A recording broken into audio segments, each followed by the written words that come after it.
What does your morning routine look like at the moment? Morning routine is wake up. Round about what time? I'm waking up these days around 6 a.m., 6:30 a.m. I'm trying to go to sleep by about 10:30 p.m. Sometimes it's 11, sometimes it's 10. I wake up, and I have to be careful here because whenever I've described my routine in a little bit of detail, people always say, "I can't believe you don't go to the bathroom." And it's like, well, of course, I want to put my pants on. Yeah, exactly, I put my right socks foot, on. left foot. So I want to be clear. I take care of my basic functions. But when I wake up, I make a beeline for sunlight. So I'm going to get sunlight in my eyes. I'll probably go into the grave saying this, so forgive me if people have heard me say this before, but the single best thing you can do for your sleep, your energy, your mood, your wakefulness, your metabolism is to get natural light in your eyes early in the day. Don't wear sunglasses to do it. It takes about 10 minutes or so. If you live in a cloudy area, if you're in the UK in the winter, yes. Or the summer, maybe you resort to some artificial light as a replacement, but as much as one can, get bright, natural, and if not natural, artificial light in your eyes early in the day without sunglasses. Contacts and eyeglasses are fine. Don't try and do it through a window or windshield. It's going to take far too long. This sets in motion a huge number of different neurobiological and hormonal cascades that are good for you, reduces stress late at night, offsets cortisol, a million different things really that are good for you. So I get that. And yes, sometimes. Is that a walk? Doing a little walk? Ideally, that would be a walk, but sometimes we'll just go into the yard and have some coffee and soak in whatever sunlight through the clouds. If it's a cloudy, overcast day, it might be 20, 30 minutes. If it's a very bright day, it might just be a few minutes. But really, the quality studies on humans that have looked at this say try and get as much natural light as you can in the morning hours, whenever it is that is for you, especially the first 3 hours after waking. If you can work outside, great. If you can get near a window, because as opposed to just in a dark conference room, that's better. But if you can get outside, that would be fantastic. So I get sunlight. I hydrate, I drink water, and then yerba mate is my favorite form of caffeine. Are you waiting? How long are you waiting from 90 waiting? to 120 minutes. Are you doing any salts during that time? Are you taking any electrolytes in? I am a fan of water with element. Yep. Before I had element packets, I would just take a little bit of sea salt or pink salt. What's your favorite element flavor? I like them all. There's one I don't like. I'm not a fan of the chocolate one, but I like neither. Some people love it. My podcast producer, his wife loves that. So I give it to her, the chocolate mint one. But I like the raspberry, the citrus one. I love that stuff. Mango chili is, have you opened the mango chili and breathed in shortly afterwards? It's like being pepper sprayed. No, it's absolutely insane. It's like being blasted in the face. But yeah, I mean, that's just the best way. That cold glass of water and that first thing in the morning. And I mean, it was you who reassured me of what I thought was bro science about your adenosine system not being active for the first 90 minutes. And if you're going to pump caffeine onto that, you're not really actually acting on that. Your adrenal system is the one that you need to be looking at, optimal hydration, all that sort of stuff. It's just such a good way to start the day. So, okay, we've got 90 minutes deep. What have you been doing in that? You've had your light in the eyes. What have you been doing between that and the yerba mate 90 minutes? I do everything I can to not do email, not do social media, and to take care of a few critical tasks. These days, I have this obsession with trying to do one cognitively hard thing a day, and one physically hard thing a day. Now, not extreme physical, not David Goggins level workouts or anything, but in that 90 minutes, I'll typically try and read a research article start to finish, or I'll work on a document that I might be doing a grant or research paper or planning a podcast or researching a podcast. I try and get my brain into kind of a linear mode. I try and narrow that aperture. Because if I don't, the distraction that's created by social media and interactions with others can kind of wick out into the rest of the day. So I'm not necessarily trying to finish something in that time, but I try and do something challenging.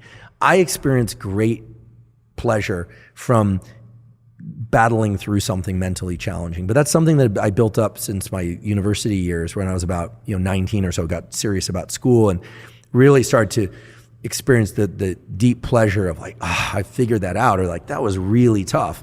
I don't always succeed, but that's what I'm doing in that hour to 90 minutes. But I confess sometimes we'll take a walk during that time and maybe talk through some things that are challenging, or sometimes I get lazy and I'll miss a day of that cognitive challenge. Then I do caffeine about 90 to 120 minutes after waking. And even though I prefer to work out earlier, I generally will then do some sort of physical workout.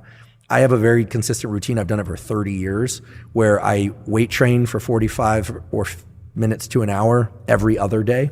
And occasionally I take an extra day off. And occasionally, due to travel or other commitments, I'll occasionally double up 2 days and then take 2 days off. Yep. So it's really boring, to talk about workout schedules, but it's really simple. It's like, I'll do a kind of pushing day, rest, pulling day, upper body push, rest, upper body pull, rest, and then legs, take 2 days off, something like that. Are you doing, on the off days, are you doing some sort of zone 3? Always jogging or skipping rope. Those are my favorite forms of cardio. Sometimes swimming, but typically I'll go running for 30 to 45 minutes. Or if I'm feeling a little bit lazier, because I always find the high intensity stuff to be easier than the long drawn out stuff, I'll sometimes throw on a weight vest, a 30 or 50 pound weight vest, and I'll go out for a shorter run. Or I'm a big fan of Knees Over Toes, Ben Patrick. I know you had him on. Yeah, great guy. We were down in Costa Rica with him and his wife, who had the best time and learned so much. I'll occasionally do a backwards, hill walk, or throw on the weight vest for that. We sometimes will get bands and so there's a great way to combine this. We will sometimes get 2 people in one of these thick bands, do hill walks in the morning while getting our sunlight.